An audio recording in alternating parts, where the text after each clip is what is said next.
Merhaba arkadaşlar, kanalıma hoş geldiniz. Bugün size yine şifalı bir karışım tarifi vereceğim. Öksürük ve gribe karşı sadece 2 malzemeden yapılan harika, şifalı bir karışım. Hemen başlayalım. 2 tane soğanımız var. Bal kullanacağız bir de. Bu kadar 2 tane malzememiz var. Benim her kış yaptığım bir karışım bu. Bakın yani ben hiç yapmadığım bir şeyi size göstermiyorum, tarifini vermiyorum. Bu benim bitmek üzere olan soğan bal karışımım. Bademcik iltihabına, öksürüğe karşı gerçekten çok etkili.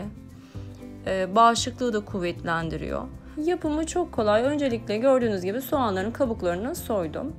Şimdi doğrayacağım. Gelişi güzel bir şekilde. İnce olmasına gerek yok. Kalın bir halde doğruyorum. Bir kavanozum var. Doğradıktan sonra soğanları kavanozun içine aktaracağım.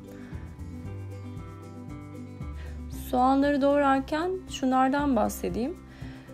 Hasta olduğumuzda öncelikle ilk başvuracağımız şey bence ilaçlar olmamalı. Bu şekilde bildiğimiz sebzelerle, bildiğimiz içeceklerle şifa aramak gerçekten önceliğimiz olmalı.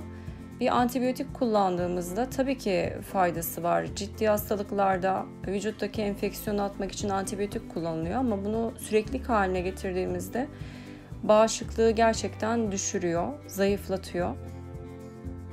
Evet, yapımına devam edelim. Gördüğünüz gibi soğanları kavanozuma aktardım. Şimdi kalan kısmına bal dolduracağım. Çok fazla bal eklemiyoruz. Soğan içinde sulanacağı için kavanozun neredeyse tamamına yakın bir yoğunluğa ulaşacak. O yüzden dediğim miktarda bal eklememiz yeterli. Karışımımız bu şekilde hazır olmuş oluyor. Buzdolabına kaldırıyoruz ve bir hafta içerisinde tüketiyoruz. Soğan çabuk fermente olduğundan dolayı bir hafta içinde tüketmeliyiz.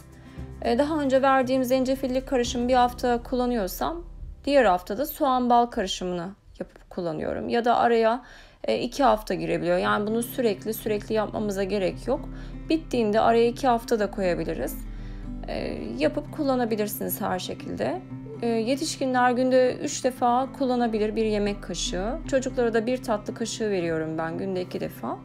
Yeterli oluyor. Deneyecek olanlara şimdiden kolay gelsin. Videoyu beğenmeyi, paylaşmayı ve kanalıma abone olmayı unutmayın. Bir sonraki videoda görüşmek üzere. Hoşça kalın.